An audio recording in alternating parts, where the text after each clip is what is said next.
Hello, Side Hustlers. We're here with the Side Hustle Podcast here with Kevin Johnston.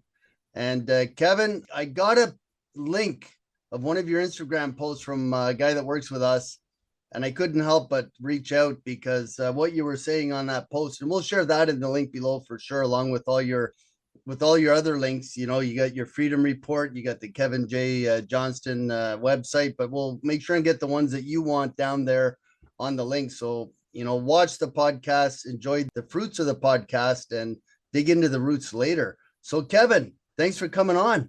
I wouldn't miss this. And look, I got to say thank you very much for reaching out to me. It's been fantastic. Ever since I got to Costa Rica, and this is only 9 weeks now I've been here, my fan base has quintupled literally.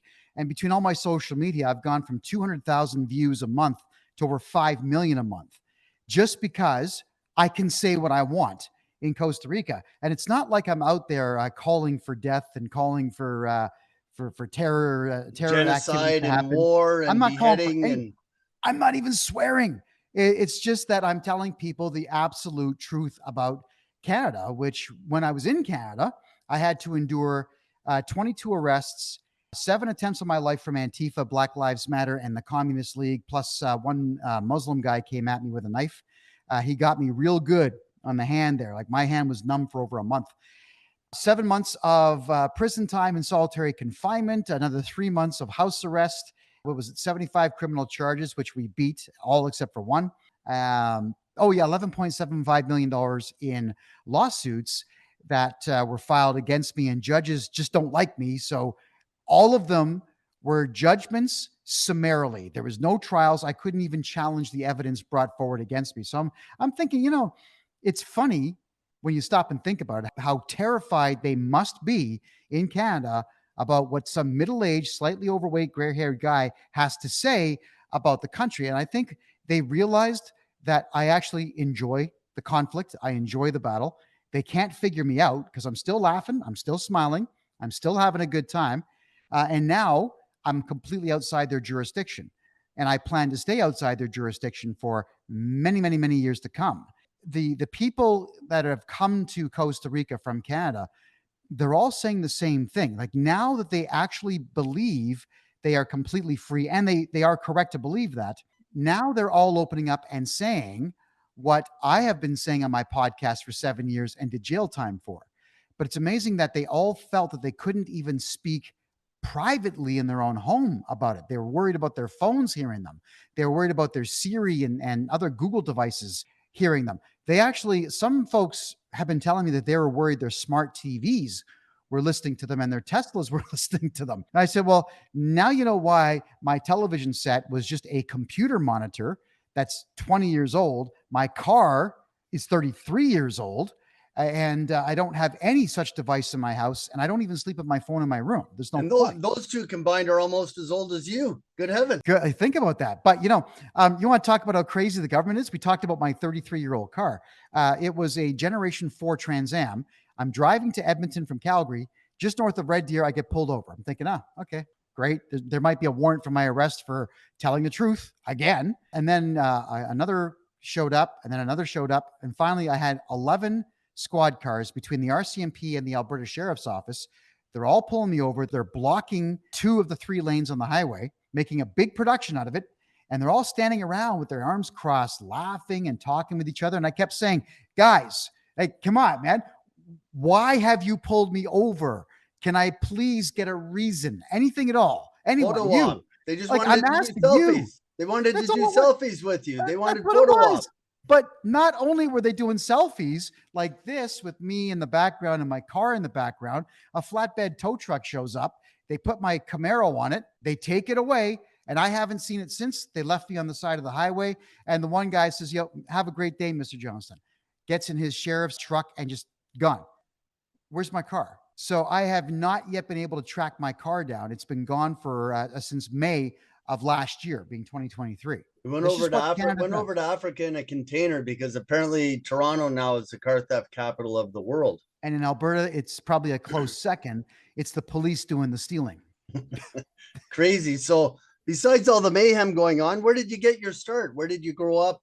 a little bit of background about Kevin J. Sure thing. I was born in Sick Kids Hospital, Toronto in 1971. I grew up in the neighboring town of Mississauga, which is to the immediate west. And I will say that in the 70s and the 80s, it was a wonderful, wonderful time to grow up. I mean, in the 70s, everybody was tough. Men still had the handlebar mustaches, the leather pants, the wooden clog shoes. If you got on someone's nerves, you got a good shot in the face for it. So a society had this correction technique to it, like an actual fail safe. Nobody could get out of line too much.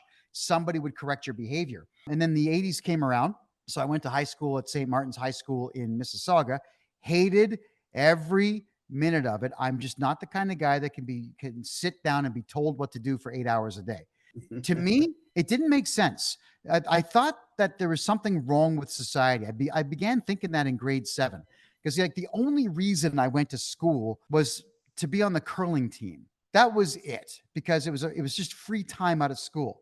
I would say that probably my best mark in high school was 81. And then my second highest mark after that was a 53. I just didn't care. I was waiting to get out into the real world. So it's not that I didn't know the stuff. I didn't give a crap about any of it. I also went to a Catholic school where they forced uniforms on you. So in the cafeteria, which was a ridiculous thing, it was a porta-pack building. So you could see where the rivets were in the ceiling holding it together. It was cold. It was about 62 degrees, maybe 60 every day. And I'm shivering, eating lunch, putting on a jacket, and some principal or vice principal would come by, jackets off, wear your uniform. Why am I here? And I think that arrogance has stuck with me ever since, because none of Canadian society really made sense aside from how good the job market was in the 1980s. It really was good. So after high school, I got into being a disc jockey. I did that for 4 years, and I was making $400 a night plus tips. And I would work a couple of part-time jobs during the week. The DJing was so good, and there were so many private parties that I would also DJ on top of it, that I actually lived in a pickup truck for almost 2 years. Didn't have an apartment, didn't need it. I could shower at the YMCA, and if I needed a hot meal from time to time, I could go to any church in Ontario. It used to be that way, where you'd go to church saying, "Hey, listen, I'm hungry," and they'd feed you. You talk with the priest or the nuns for a bit, and then take off. It was an amazing time. I really had a good time back then. Yeah, Salvation Army, Union Gospel Mission.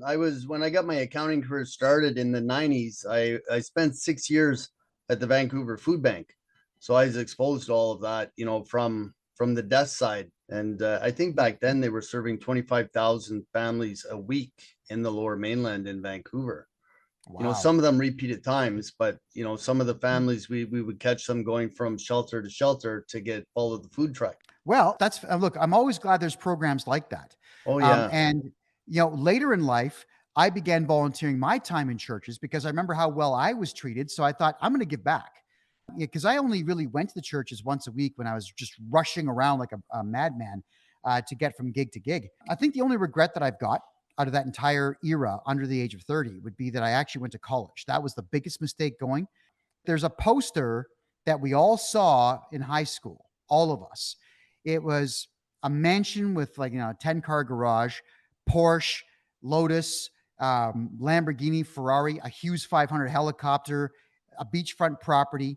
And it said 4 years of college, and all I got was ... And it's alluding to the fact that you can't have anything good in life unless you go to some 4-year stupid program. Yeah, and how many teachers or professors or university laureates actually live in a place like that or drive any one of those cars? I don't know any teacher that drives any one of those. None. We had a teacher at Laurentian High School in Ottawa, and he did a Gillette commercial. I mean, looking back, being a man, you don't want to judge men, but apparently the guy was pretty good looking, and he did a Gillette commercial, the one where the Porsche was driving down the hill and came up over the hill, and then it showed him clean shaving, but that wasn't his Porsche. I didn't see any of those in a parking lot at high school or any of the colleges. The teachers just don't drive those cars. No, they don't. Believing the hype about school, like everybody was just saying you have to have 4 years of school or you'll never be anything. It didn't actually register in my head that I was already something. I was already this really sought after disc jockey who was good at what he did and was making $2,000 a week, easy. But I didn't see it as success. I mean, it never entered my head. I've got the life. And I didn't have very smart parents. Like they were stupid people. You know, they tried, but they were dumb. So they couldn't come to me and say, hey, you're making $8,000 a month plus part-time stuff. Let's get you into a tax shelter somewhere. Let's get you into a property somewhere. Let's mix our resources together here and buy something. Let's stop giving it to the government is what you mean. Yeah, let's stop doing it, but let's invest. Like, we are your parents. We want to guide you down the pathway of life. Instead, and I'm not complaining about my parents. I'm really, like, they're both dead. I'm in my 50s. I'm just saying that when you have people in your life that don't comprehend the world around them, they will destroy people, never build them up. So they kept saying, what are you wasting your time for in nightclubs? Why are you wasting your time driving forklift? I'm thinking, well, $400 a night cash plus tips, and the forklift is almost $30 an hour. Like, come on. Why would I not be doing this stuff? I was making more than my old man was. And I think that was what the problem was there, is instead of him saying, I'm proud of my kid, he was, holding me back. And of course, that's a lesson I've learned. Here's what I hope. I hope that my son makes more than me before he's even 25. I'm rooting for him. I really am. I hope my daughter figures that out too. I'm rooting for my kids to be better, smarter, stronger, faster, more successful, better looking than me. I hope that for them. So realizing that I screwed up going to college, I lost everything going to college, that I had to rebuild my entire life. And I bounced around. I worked for the Toronto Blue Jays for a bit, the Hamilton Tiger Cats, Toronto Argonauts, Sky Dome. I worked for some of these major companies in Canada, but they all paid minimum wage. It's not like there was any particular status that went along with it, aside from once in a while, someone say, you work for the Jays? That's so cool. And then, can you get me Roberto Alomar's autograph? Get out of here. No, I can't do that. Everybody just wants something for nothing. I heard a great saying. I heard a great saying, Kevin, that'll kind of sum up what you've been talking about for the past few minutes. And I'll try and get it right here. It says, you get a job to make a living. You start a business to get rich. Yes. I learned that a little bit later in life. So what I did do, I gave up on Canada for a little while. I went to the United States at age 25, and I stayed there till age 30, working for Hewlett Packard. Now, Hewlett Packard was phenomenal because I was making six figures. And they bounced me all over the United States. So I lived in hotels for almost 5 years. Loved it. Someone else cleans the toilet. Someone else cleans the counters. Someone else makes my bed. Are you kidding? Didn't George Clooney do a movie like that where he was traveling around as a salesman or something, living in hotels? There was a movie with George Clooney. I'm not sure which one that is. I've tried my very best to not spend time in front of the TV, but because there was for a short while I was working for Hewlett Packard, I was also working for a magazine part-time doing movie reviews. And I realized, like, I can't watch 8 movies a week. I don't have time. Hewlett Packard pays really well. The movie reviews pay a bit. I dumped that gig and stuck with HP. Now, this is where I made a big mistake. And this is where I would advise anybody to never think like I did and to get this idea out of your head. My folks were getting older. I figured I got to go back to Canada and be around my folks for a while. My brother, I got to go home and maybe marry a Canadian chick and have kids. And, even though my Hewlett Packard contract dried up after 5 years, I was immediately offered one with Canon for about maybe $5,000 less a year. But the same thing, travel, publicly speak, travel, be a face and a voice. No, I went back for family.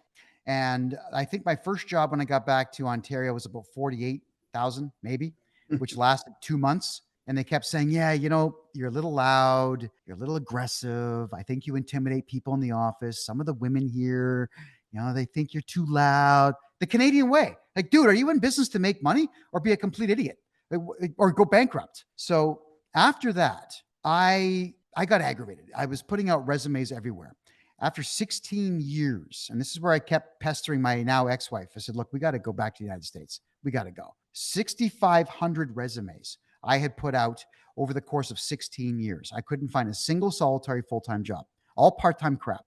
And I mean crap. So I snapped. Like one day I just snapped. I had 11 job interviews in a row. The human resources managers were all girls under 25. Girls under 25 know nothing about anything. They should not be in charge of anything, not even combing their own hair. They just can't do it. And I will say that with no shame. 25-year-old girls, modern 25-year-old girls, useless. Don't hire them to be your human resources manager. because they'll bankrupt you. Well, I snapped because I was told for the 11th time, I'm sorry, we're just not hiring white males right now. Like, I know you're qualified, but we have to give other people a chance. This is how they talk. So I told my, again, wife at the time, I said, I'm never looking for a job again. I'm done. I'm going to find some way to irritate the world as much as the world has irritated me. And you can come along for the ride or you can walk, but don't ever ask me to look for work. And I started ranting and raving on YouTube about this problem. And it turns out that there was over 1 million men in Canada having the same problem. No, we're not hiring white males. We're not hiring Canadian-born males, even if you're not white. You speak English too well. You're too ambitious for us. Well, it should be a prerequisite to work with Canada Revenue to speak at least one of the official languages, because we spend probably half our day on the phone with Canada Revenue or some government department. And now with the big hiring blitz that they've had, we have trouble getting somebody that speaks fluent English. And I thought Arabic and Farsi were the two official languages. Maybe I'm wrong. I've used Google Translate a few times, but we should get a live translator. But that's the way the country's gone. And what sparked me about the video that I saw, and we'll get the link to that video, the one that Quentin sent me. He's one of our co-hosts usually on some of the episodes, but we'll get that link up. You're talking about your new venture, what you're doing down in Costa Rica. So how did you end up down there, and what's going on now with Kevin So in order for you to understand why I'm here, I'm just going to finish the last bit of this tale because it all leads to Costa Rica. Every last bit all of it. all roads lead to Costa Rica. This was a crazy road, and it didn't have to be this way, but and honestly, you shouldn't even know my name. I should have had a full-time job and just been working. That's it. But my first YouTube channel, when I was ranting and raving, went to 2.5 million subscribers in 5 months. The Canadian government went into full panic mode and had it shut down. I then announced I was going to run for mayor of Mississauga in 2017 to a group of Hindus and Buddhists. They went wild and crazy, partying.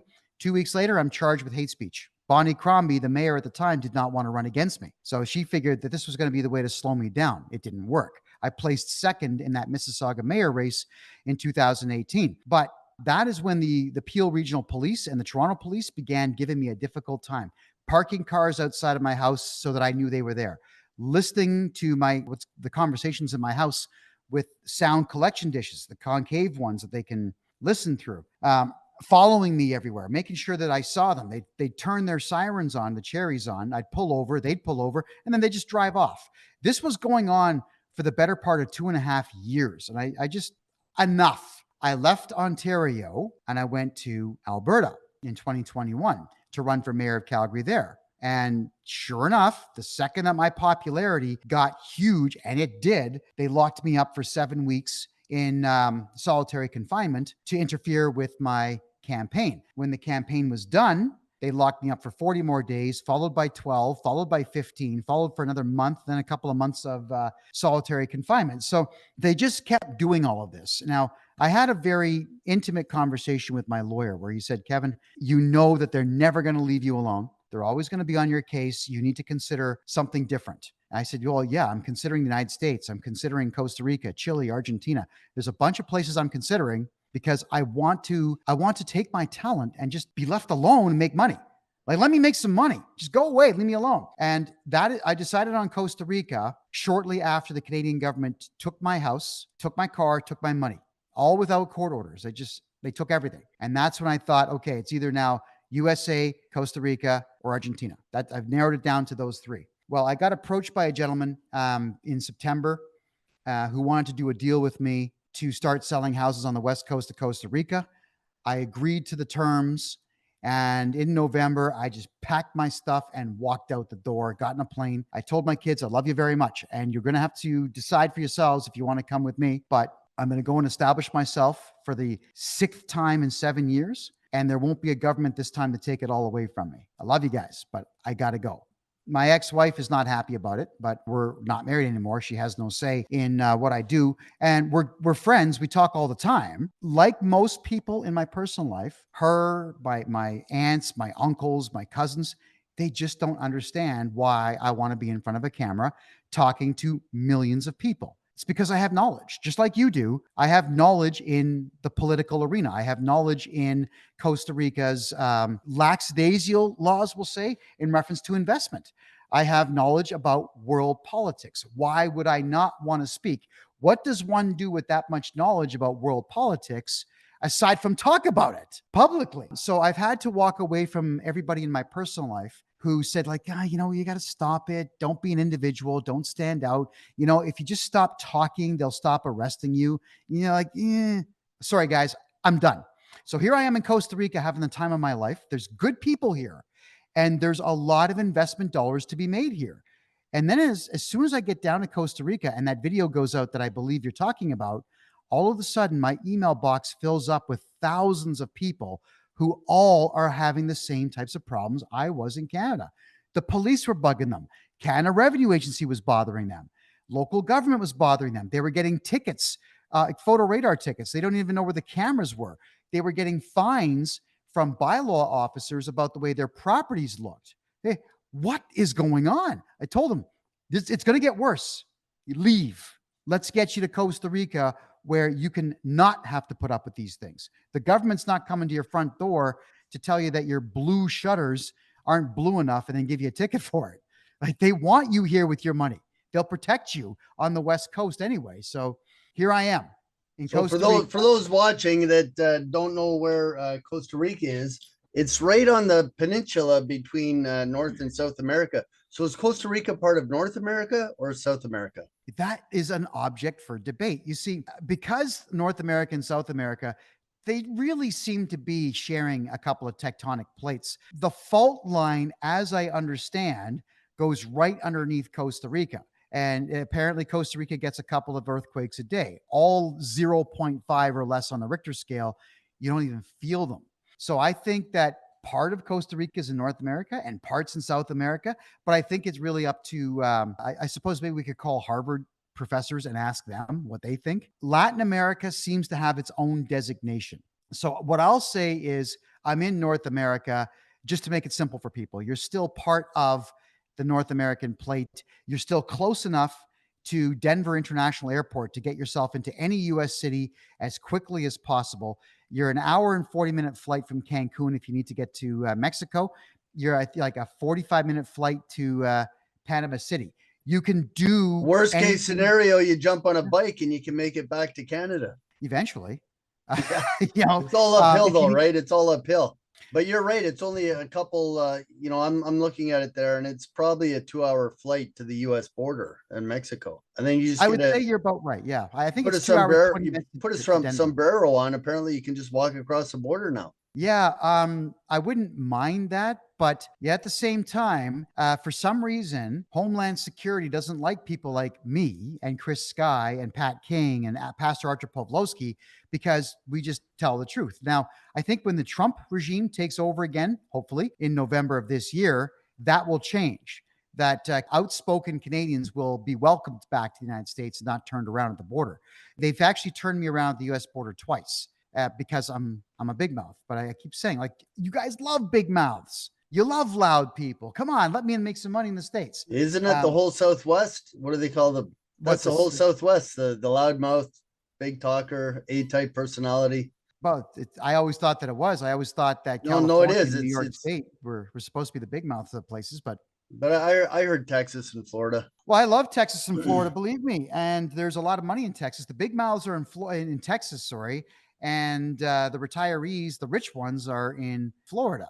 But hey, whatever it is, I love America. So for all the single U.S. ladies out there who are looking to marry a dynamite-looking guy, let me know. I'll marry you in a second. There we go. We'll get the link. We'll get the link below here if you're watching on Apple or on our YouTube channel. On the YouTube channel, you can see a smiling face, but we'll get a Photoshop image of you up there so you can look 40 again.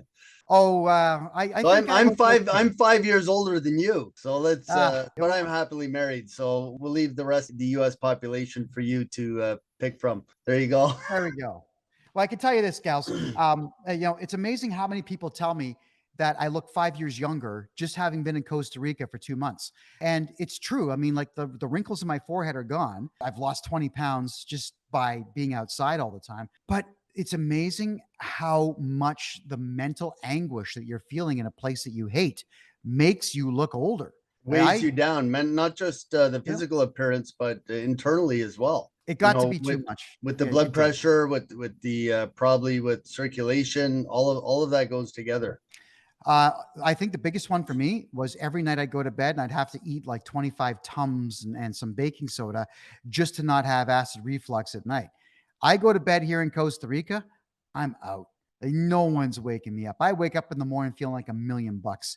Hasn't been that way for a long time in Canada. I can say that for a lot of people here. We talk to a lot of people in our journey here with clients and on different podcasts as guests. So that brings us full circle. Now you're in Costa Rica, and part of what you were pitching there on that Instagram reel was a service you have going. So you've taken all of the pain and suffering that you've gone through to end up there, and now you're providing a service of some sort. So before you go on about it, we'll make sure and get that link here below, whether you're on the YouTube channel or on Apple watching this or on our website. So what is it now that you're doing in Costa Rica, and how are you helping people get to Costa Rica? All right. So Here we go. Now he's fired up. You know, if the I'm first all 30 fired minutes up you weren't because fired up enough, here we go. it seems like all of this was a calling of mine. It just, one thing led to another. I came to Costa Rica to podcast properly without censorship, like self-censorship and censorship in general. Doing so, my audience is now huge. It's bigger than it was in Canada, like I said, by over 5 times. That was number one. But number two was to just do not real. I can't say that I'm a real estate agent. I'm not licensed, but to do real estate referrals, people who want to buy real estate. That's what I figured I would be doing exclusively. But then I had a whack of phone calls come in from people that just wanted to move wealth. I did my research, and it took me less than 5 days to figure out how to move vast quantities of Canadians' earnings and money into Costa Rica, where it's completely immune to the attacks of the Canada Revenue Agency. So I talked with the gentleman the that I'm government, doing or the Emergencies Act, or any of it. Like, it's just protected, or the Prime man. Minister's hands. Paulie have made a great comment. He said he said the economy was so bad in Alberta last winter. He said that Prime Minister Trudeau had his hands in his own pockets. Which he has filled with our money. And he's done that for a very long time. My Lord. That I decided to really go out of my way to find out every avenue that I would have to get people's money out of Canada and down here. So here's the basics. Is that if you want to move a vast amount of money to the country, you've got to actually be in Costa Rica if you're going to do it alone. But what we do is we will get you into a really decent property on the West Coast. And at that point, we can now act as your agent and power of attorney for you in Costa Rica to get your bank account opened up. Now, it doesn't have to be in a corporation. It can be in your own personal name. And so long as the contract is signed to buy a property, we then go ahead, we put that contract down in front of the seller of the property. We then go to the bank and we get your bank account open for you. Now, we're the only ones on the West Coast that do this. And you'd be amazed at how quickly it can be done so long as a property is being purchased. You then only send the down payment. So it's not like we're asking you to send all your life savings here, just the down payment on the property. If it's being built, you don't have to transfer the rest until the house is ready to be to have possession transferred to you. And at that point, when you're going to transfer everything else, the balance of that property, essentially, within reason, of course, you then send all of your wealth into your own bank account. We cannot access your bank account, just for the record. The banking laws here are stringent, but stringent in favor of the customer, not in favor of the government.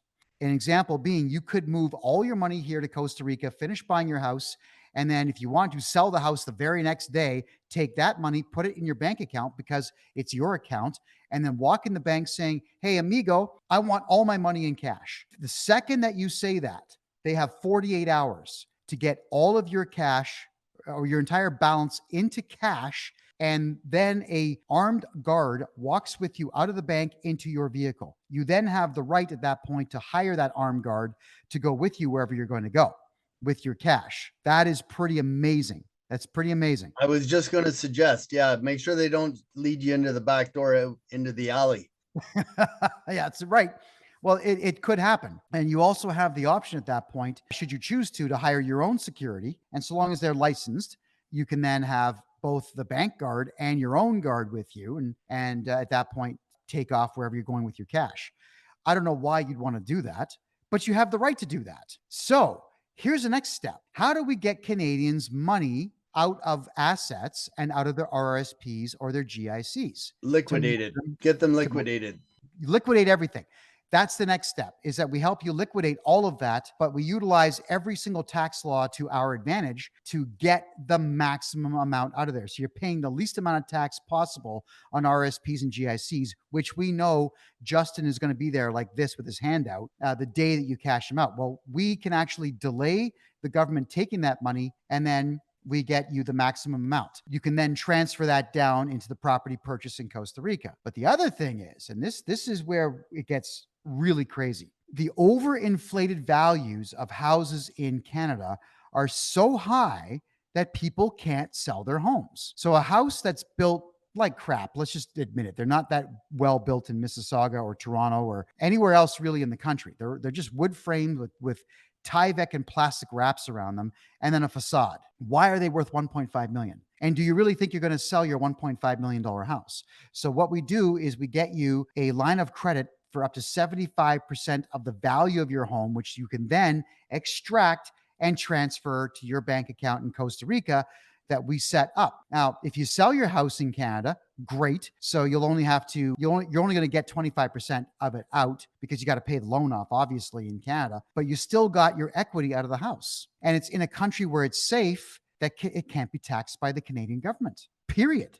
So all of this happened within the last 9 weeks. Now, I'm working 18 to 20-hour days to get all of this to happen. I'm tired, not going to lie, but it's worth it because I honestly feel at this particular point, there are so many people in Canada who are just depressed beyond belief. I've never come across so many upset, angry people. And I don't blame them. It's what the government, it's what the country has done to we, the people who paid for it. So let's get your stuff out of there so you don't ever go down the dark thought processes that people are having all the time. Like they're talking about maids. Like people are saying, yeah, maybe I should just give up. I feel like giving up. I'm hearing this from friends I've known for 20 years. And I'm begging them, stop thinking that way. Stop saying those phrases. Just get away from it. Even if you don't like Costa Rica, it's at least an opportunity for your mind to be away from all that nonsense in Canada. Now, let's cover a few of the things in Canada that are upsetting people. Obviously, high taxes. The price of food in Alberta, British Columbia, Ontario, and Quebec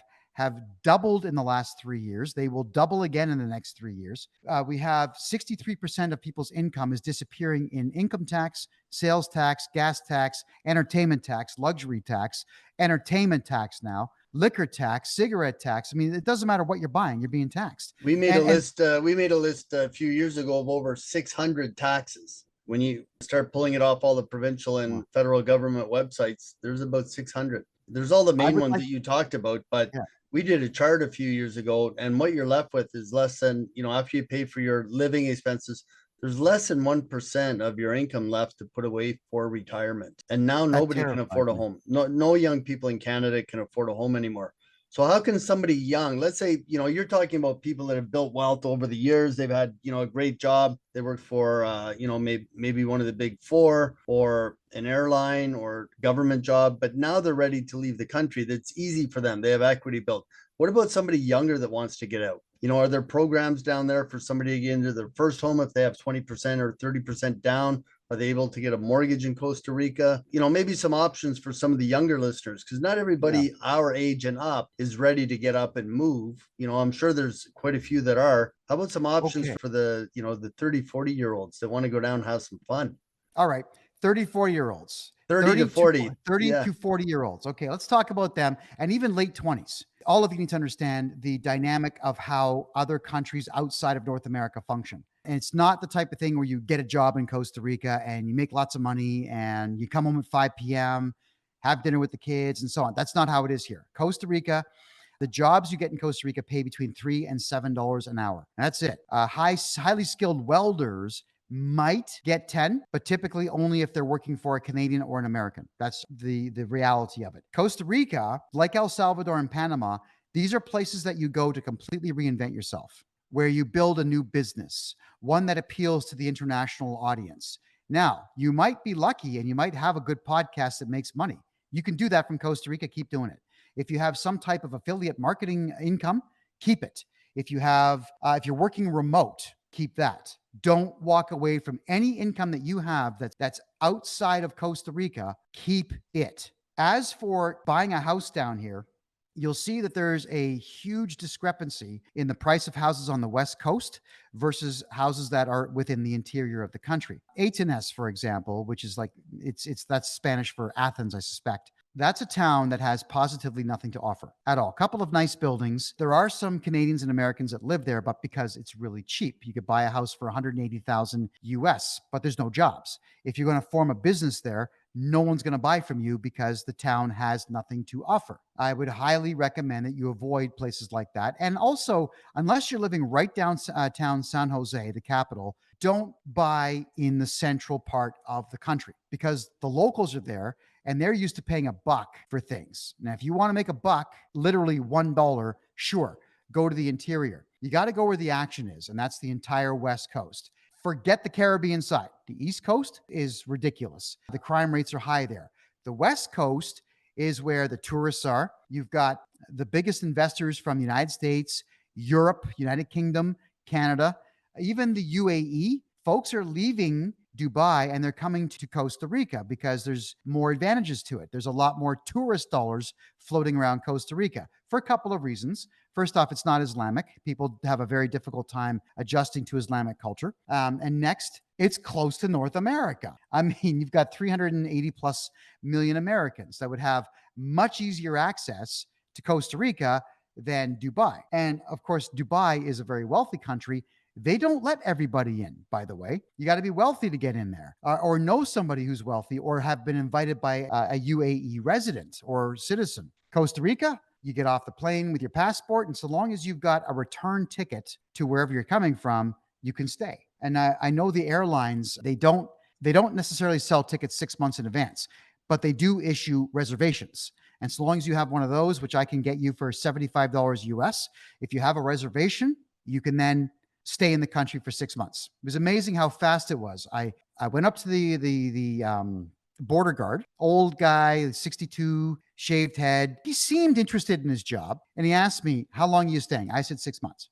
Are you opening a business? I said, nope. I am recently retired and I'm going to spend some money. I'm going to have fun, golfing and fishing. He smiles. Then he says, do you have a plane ticket to leave? I said, yes, I do. And I showed my airline reservation to leave the country. He was happy. He handed it right back to me. Do you know where you're staying? I said, yes, Uvita. What's the address? I said, I don't think Uvita has addresses. And Uvita does not have addresses for the houses. You have to say that I live in the 9th house in front of the print shop. That's literally what you say. So I showed him a photograph of the house and a text from a friend of mine who lived in that house where I was staying for the first week. He says, there you go. I showed it to him. Click, stamps the passport. Welcome to Costa Rica. That's all it took to be able to stay here for 6 months. And so here I am. Easier than getting back into Canada with your passport and your white privilege, right? Well, if I go back to Canada, let me tell you something about that. I've been very vocal now about how bad Canada is. I'm willing to bet the second that I get off the plane, there's a SWAT team waiting for me. I know it.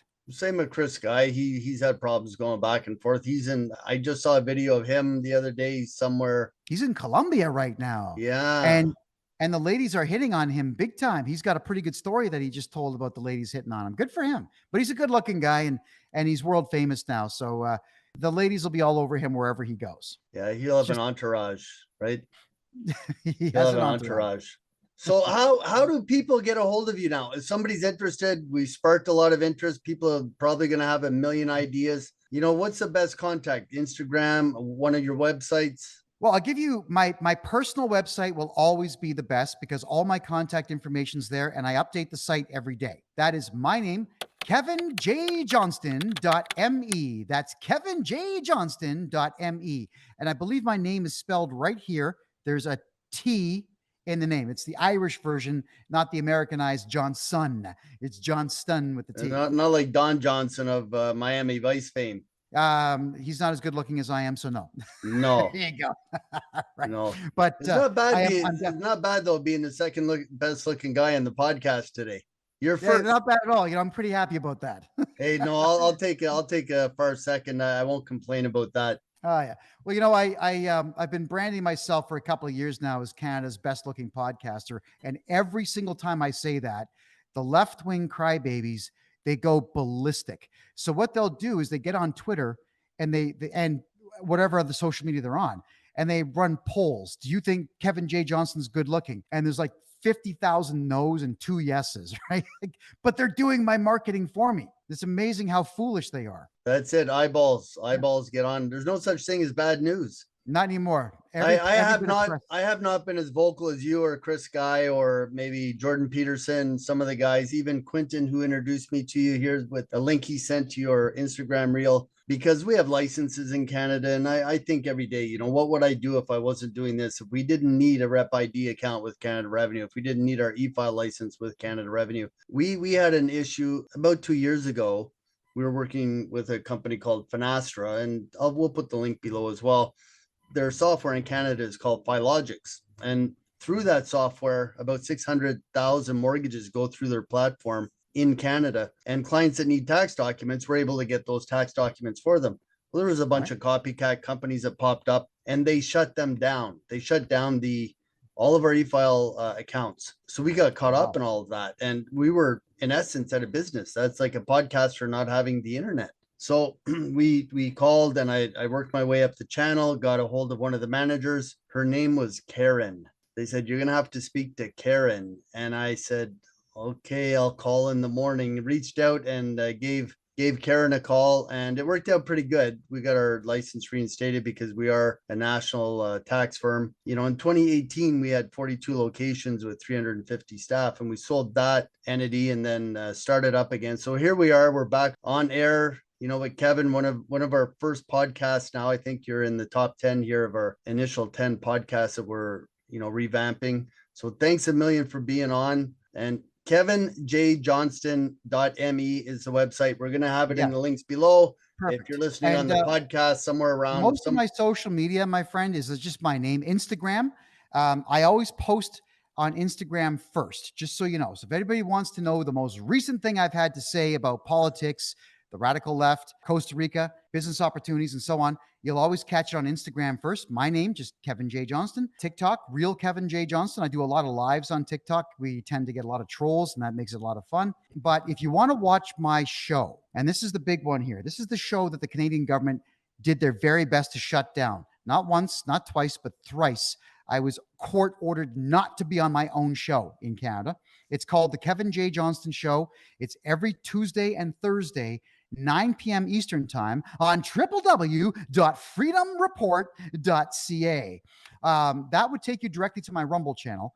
Sign up. It's free. And whenever I do broadcast live, the chat room is very busy. I'm proud to say there's a lot of people making friends in my chat room now. And there's a couple that started dating because they were talking in my chat room. I'm actually quite proud of that. Good for them. Wonderful. And they send me pictures of themselves all the time saying, we owe it to you. No, they don't, but I'm happy that it happened. And on Wednesday nights, same channel and same time, 9 p.m. Eastern time, I work with my business partner, Mark, and we have a real estate show where we answer everyone's questions about Costa Rica real estate and how to get their money to Costa Rica. So it's a really exciting time. And over the next 10 to 15 days, you're going to see major updates to my website listing all of my services. And that includes, here's the big one, everyone. This is where I'm going to give you cash. First off, I give cash away on my show every Tuesday and Thursday. 50-50 draws. Someone wins cash every Tuesday and every Thursday. But on top of that, anyone who sends referrals to me for property sales in Florida, Western Florida, in Mexico, and in Costa Rica, I give you 50% of my commission. 50%. Nobody does that. I do, because I'd rather have 10,000 people sending me leads than just one guy doing it for like 5%. I don't do that. 50% is yours. Just send referrals to me for Western Florida, Puerto Vallarta region of Mexico, and anywhere on the west coast of Costa Rica. And it's US dollars. You get it right away. Or if you prefer Bitcoin, I'll send that to you. Your call. Awesome. So we'll get all those links in the chat area below. If you can't find them, reach out to us here at the Side Hustle, Side Hustle. Kevin, thanks a million for being on. You know, I can see the old DJ skills coming back with the, what do you call it? The late night radio DJ voice. That's the one. Oh, yeah. I have never felt more alive in the last 7 years than I do now. So that DJ radio voice that you'll hear every Tuesday, Wednesday, and Thursday at 9 p.m. Eastern time is here to stay. It's not going anywhere. My energy levels are back. And for those out there who are stressed out, take a break. Get out of North America, leave Europe, come down to Costa Rica. If you're on the West Coast, get a hold of me. We'll do lunch. And that's literally the case. I had lunch with 3 of my fans today. They weren't even clients. We just got together, played some pickleball, sat down, had a meal, had a good time. I don't mind talking with you. In fact, I enjoy talking with you. I gave them a hand-drawn map as to where they had to go and see the really cool sites on the West Coast here. And they're happy. I'm happy. Come to Costa Rica and be happy. But don't forget, come to Costa Rica. Let's make money together. It's what it's all about, folks. For all the side hustlers listening, you know, head down, pay Kevin a visit, and you can work remotely down in Costa Rica. Thanks a million, Kevin. No, thank you. I really appreciate this opportunity. Thank you, my friend.